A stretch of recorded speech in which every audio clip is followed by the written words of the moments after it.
The next question is May 2008, A2physics 5, question 3. The mass spectrograph is a device that uses the principle of the deflection of charged particles in a magnetic field. A plan view, i.e. looking down on it, of a mass spectrograph is shown in figure 3.1. A beam of ions of charge plus q and mass m travelling at a constant speed v enters a uniform magnetic field of flux density b applied throughout the shaded region which is evacuated. So the field is acting in or out of the page. When the beam emerges from the slit, it follows a semicircular path and leaves a trace on the photographic plate. So you can see when the beam goes in, because of the magnetic field, it experiences a force which always causes it to move in a circle, and it hits a photographic plate over here. State the name of the rule which you would use to determine the direction in which the magnetic field must be applied for the ions to move as shown, and we call it Fleming's left-hand rule. Now don't take a shortcut and write LHR here, write the whole thing, left-hand rule. In what direction must the magnetic field be applied to give the deflection as shown in figure 3.1? Now if I just make a wee mark on the diagram, you'll see here that the force acting on the particles is obviously towards the centre. And so if I just look down at the bottom here and use the left-hand rule, I'll just scan out a wee bit. You use your left-hand rule there, you can see FBI, we don't know the direction of the field at the minute. We do know that those particles are being forced upwards at the bottom here. And we do also know that they're positive, and the current direction is in the direction a positive particle would move. So we're going to have to turn our hand like that because the force is upwards and the current is moving across this direction. And if according to that, then that means our field is into the page. And so you have to put an X on that, on into the page.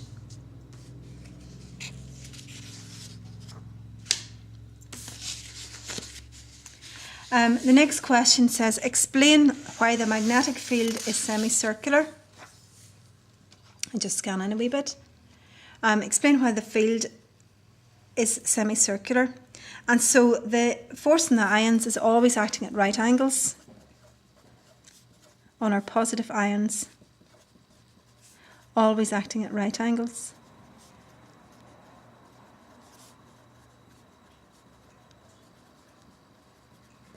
And the force has a constant value.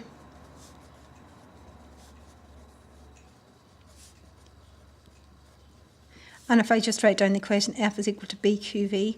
So if all those things are constant, then the force is constant. And that's very similar to a particle leaving someone's hand, being thrown outwards with a horizontal velocity. It follows the shape of a parabola or projectile. And the reason is because the force of gravity is always constant on that particle, and that makes it move in that shape. Find an expression in terms of B, Q, M and V for the radius R of the semicircle followed by the ions. So B is equal to F equals BQV, and that's the force due to the magnetic field. And the force due to the magnetic field is equal to the force due to the force acting on a particle in a circle, which is mv squared over r. So in other words, this magnetic field is providing the centripetal force needed to make the particle move in a circle. So if you rearrange that, we're trying to find the radius. So radius is equal to mv squared over bqv. And the v goes out with one of the v's in the top. And you're left with mv divided by bq. Part C. The specific charge of an ion is a ratio of the charge of the ion to the mass. In other words, Q over M. Charge over mass.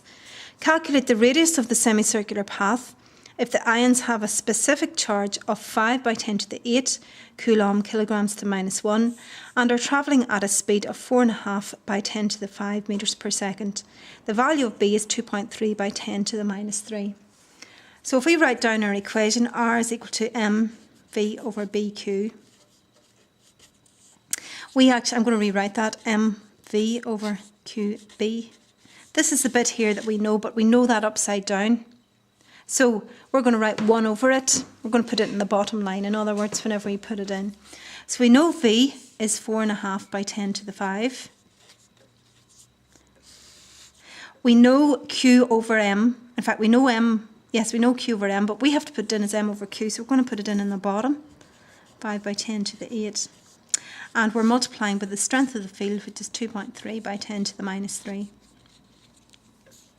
And that comes out as 0.39 metres, or 39 centimetres.